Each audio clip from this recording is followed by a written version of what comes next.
What's up, guys? Welcome back to Badasses of History. I do apologize for the 2-week delay. I have just recently moved to North Carolina, and setting everything up and getting rolling again kind of took longer than I thought. So we are back up and running now. Today's episode is a little different because it's usually a singular event that makes somebody badass, and in this particular case, it is multiple events throughout this guy's life that I think makes him badass. So I hope you enjoy it. On June 14th, 1929, a badass was born. His name was Frane Salek, but Frane is annoying for me to say, so we're just going to call him Frank. Frank was born in Croatia and always had a struggle with either being the luckiest or the unluckiest person alive. Now, there was a man who was struck by lightning 7 times who was unlucky but also lucky to be alive, but he also killed himself, so not very lucky. For this man, I think God and death were playing a disturbing game, so you decide for yourself. For most of his young life, Frank didn't have any problems, but when he was 33, that all changed. He was taking a train in Sarajevo when it jumped suddenly off the track. Frank held onto the railing and watched in horror as the entire train ran off the bridge and into the icy river below. As the cabin filled with water, he managed to climb out a nearby window and swim to the shore. As he awaited for emergency crews, Frank noticed his dangling broken arm and hypothermia setting in. He survived, but 17 others drowned in the accident. Refusing to ride in a train again, a year later, Frank decided to take his first and last plane flight. After all, the odds of a plane crash are 1 in 15 million, as opposed to 1 in 500,000 with the train, so this feels like a safe bet. Halfway into the flight, the plane experienced some minor turbulence and the door exploded open. As the passengers screamed, Frank felt himself thrown around the cabin a few times and then sucked out of the plane.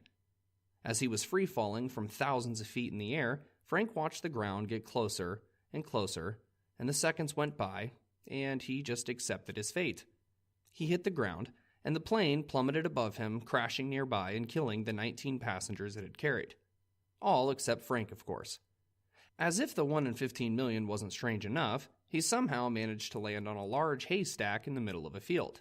Now, I'm guessing here, but I'd say the odds of that are around 1 in 462 billion. Though unconscious when paramedics found him, Frank was alive and only sustained minor injuries.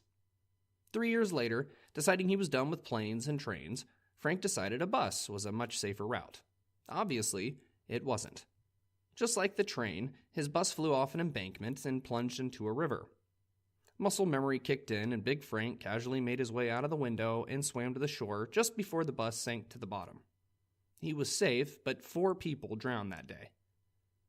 A solid 4 years went by with Frank avoiding all modes of transportation until he felt comfortable enough to buy a car.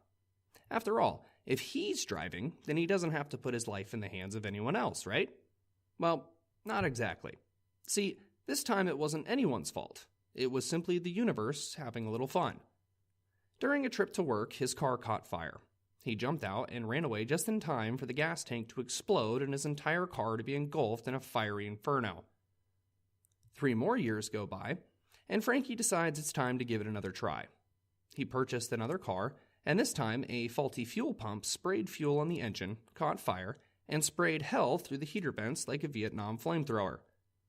Frank managed to escape, but without most of his hair and a few less layers of skin. Now, with no other alternatives, our unlucky hero decides walking is the best option and managed to go 20 happy years without an incident. Then, he gets hit by a freaking bus walking across the street. Again, only minor injuries, but come on, that guy has to practically stay indoors and live in a bouncy house for the rest of his life. A few years go by, and Big Frank decides screw it. Apparently, I'm invincible, so even if I do go out, it's not like I can die. So he buys a car and takes a drive through the mountains, because why not? The brisk mountain air, the trees dancing in the wind, the rolling hills, the bus headed straight for you and you can't get out of the way so you have no choice but to swerve off the road to a 300-foot cliff. Yeah. But Frank also has cat-like reflexes, and somehow manages to jump out of the car and cling to a tree as his car plummets 300 feet to the ground and explodes like a cheesy 80s action film. 7 times Frank evaded death, and 7 years later, in 2003, he has a revelation. I'm the luckiest guy in the world. I should play the lottery. He had never played the lottery before or since, but the first time he does, he obviously wins. $1.2 million. It seems fate decided to throw him a bone, no doubt impressed with his resilience.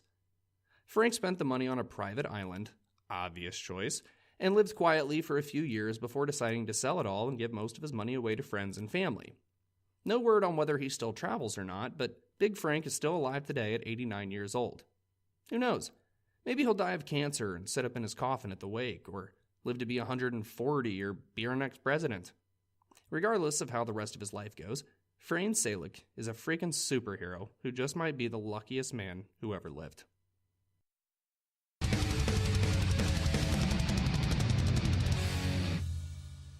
Alright, that's it for this episode, guys. If you like what you heard, then please subscribe, and as always, make sure to tell your friends. Thanks.